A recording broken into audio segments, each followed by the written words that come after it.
Hello, everyone, and welcome to At Barrons. I'm Andy Serwer, and welcome to our guest, David Hunt, CEO of PGIM. David, nice to see you. Thanks for joining us. Happy to be here. Thank you.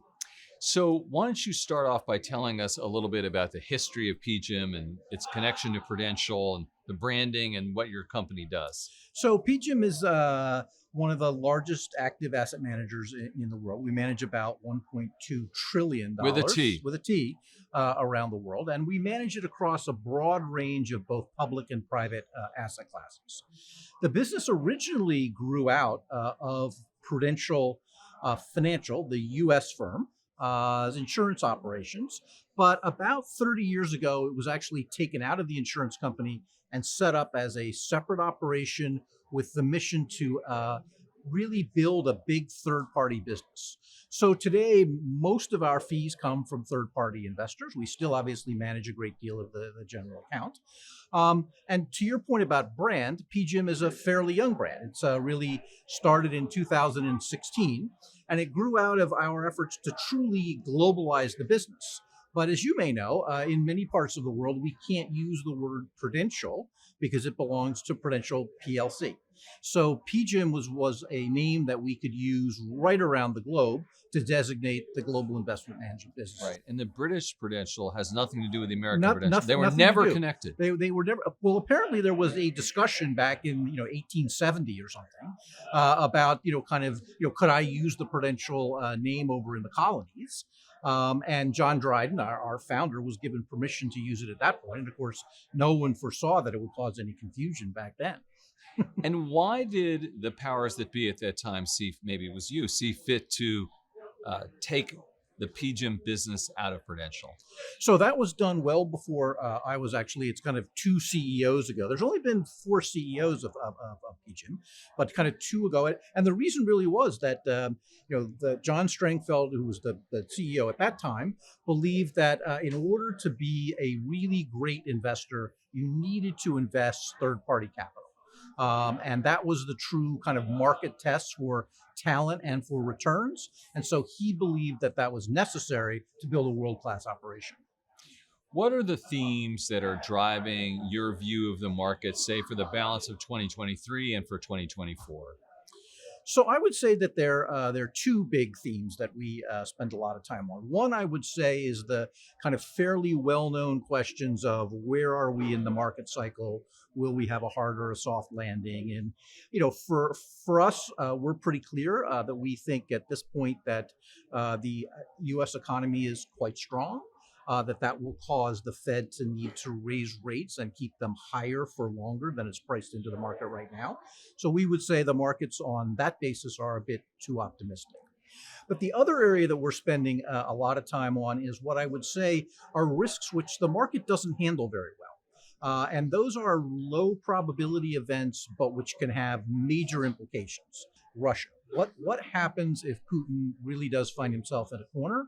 And even if it may be, in our view, irrational, what if he accelerates significantly the war in Ukraine? And what would happen to the world economy, to energy prices if that happens? Sounds like you're a kind of guy who worries about risks a little bit. We take risk management really seriously. I think it's one of the things that as an active manager that we really believe that our clients look to us for. If they just wanted to kind of participate in the market, they can buy a cheaper index fund, but they pay us to select securities and do risk management, and we take it very seriously. One trend in financial services is the rise of private markets. And there's a lot of talk about that, and there's a lot of interest in that. A lot of people saying all the alpha has been driven out of the public markets. I don't know whether you agree with that or not. But, well, let me ask you then, is that the case? And then talk to us about privates. So I don't believe that it's the case that alpha has been driven out of the public markets. I do think that if you're willing to take high conviction bets where you have reasonable tracking error in the public markets, you can, if you're a good long-term investor, generate real alpha there. And that's certainly our intention with it. I think what you are seeing, though, is that investors are saying, I want to have a larger allocation to privates. And so it's not a question of either or, it's a question of the degree to which they move into that. In the last 15 years, there's been a very steady increase in private markets. A lot of that driven by private equity. And Yeah. now what you're seeing is a real shift in that, where people say private equity may still be good, but it's probably not going to grow as fast with these higher rates as it did. So now they're turning to private credit as a big area of growth, infrastructure, private equity secondaries, and other things like that, where they see the growth in private markets. And certainly for us, we manage about 300 billion in private assets. That's a major growth engine for us looking forward. It's so diverse, though, David. I mean, can you really call it a category? They're really very separate subsectors within that category, They, correct? they they absolutely are, and they each have their own role in a diversified portfolio because they obviously have different correlations with some of the other Right. asset classes. So the big groupings being private equity, kind of real estate, and private credit, we do obviously treat and have different businesses that are focused on those. But for the most part, that overall category has been growing at the expense of private markets in proportion for institutional investors. How concerned are you about commercial real estate in this country?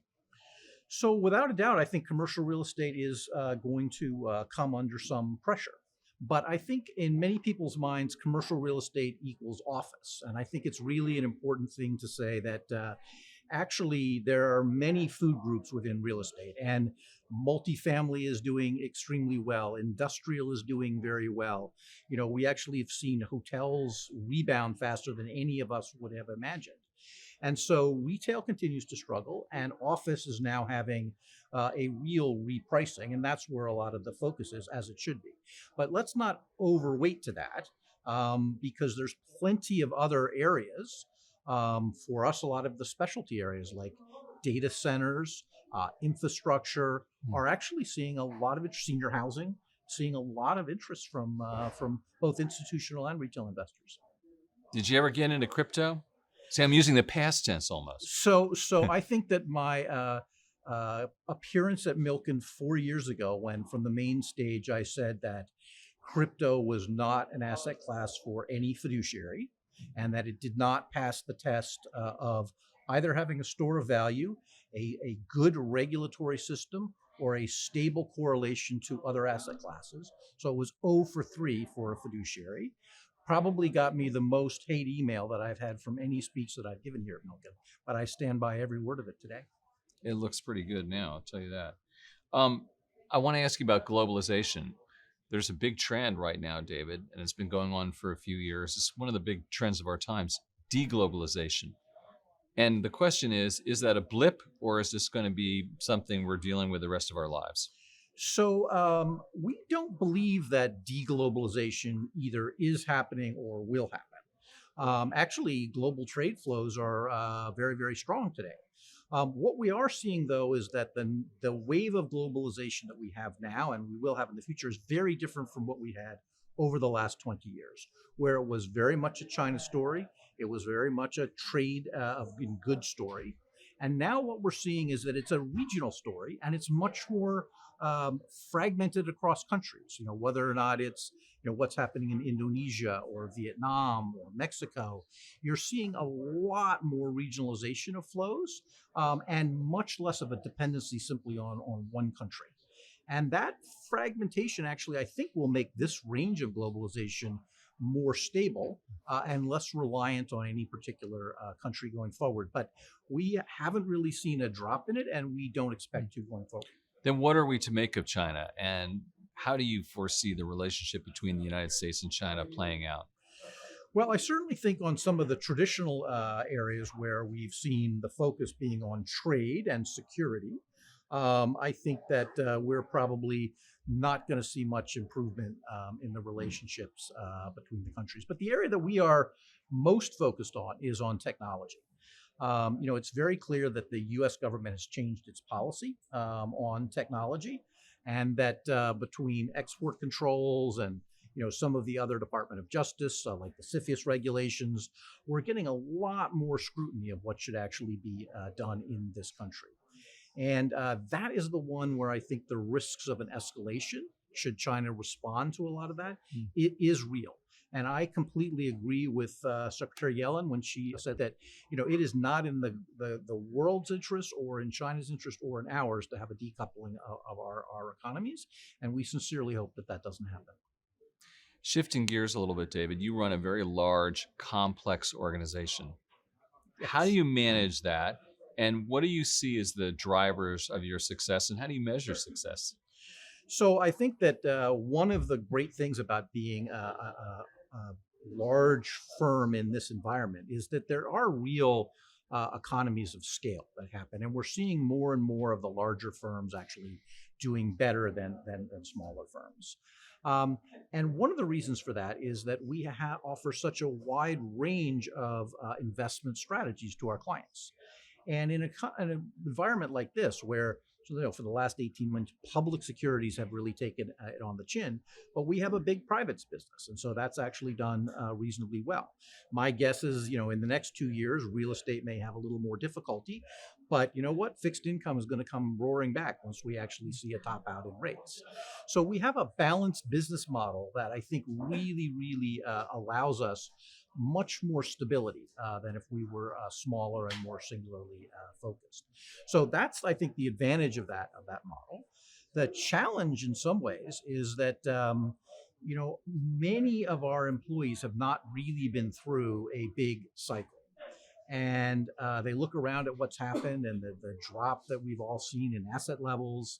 And my job is to make sure that we stay focused on the long term. We are long-term investors, and on a through cycle view of managing the business. And for many of them, they haven't seen inflation before. They haven't seen a credit crisis. And so I really need to provide that vision of what long-term investing through a cycle should mean for them.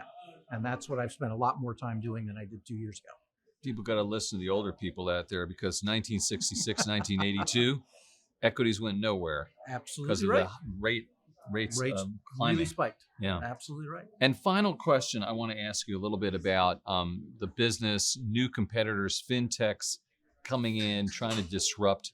How do you stay competitive and maybe also take lessons from some of those new businesses and new models at the same time? So I think one of the things that we certainly have on the benefit of lessons is on the technology side. So we are seeing a whole range of new technologies come into asset management and investing space, from the way that we do clearing and settlement, and possible uses of blockchain in some of those areas, to at the front end in terms of what we do offer in terms of client portals and way that people can access our investment strategies. So I think that's been really a benefit, and I think the competition that we have with some of the smaller players there is actually good. What we haven't really seen has been, a really kind of asset manager technology firm take over from an incumbent. And in general, we haven't seen that in financial services that much either. You need to have years of experience and you need to have a track record before an institutional client is going to put, a few $100 million with you. And so far, anyway, they really don't have that record to compete with. So the change has been more on the technology side than it's truly been in investment competition. David Hunt, CEO of PGIM, thank you so much for joining us Oh, today. thank you for having me. You've been watching at Barrons. I'm Andy Serwer. We'll see you next time.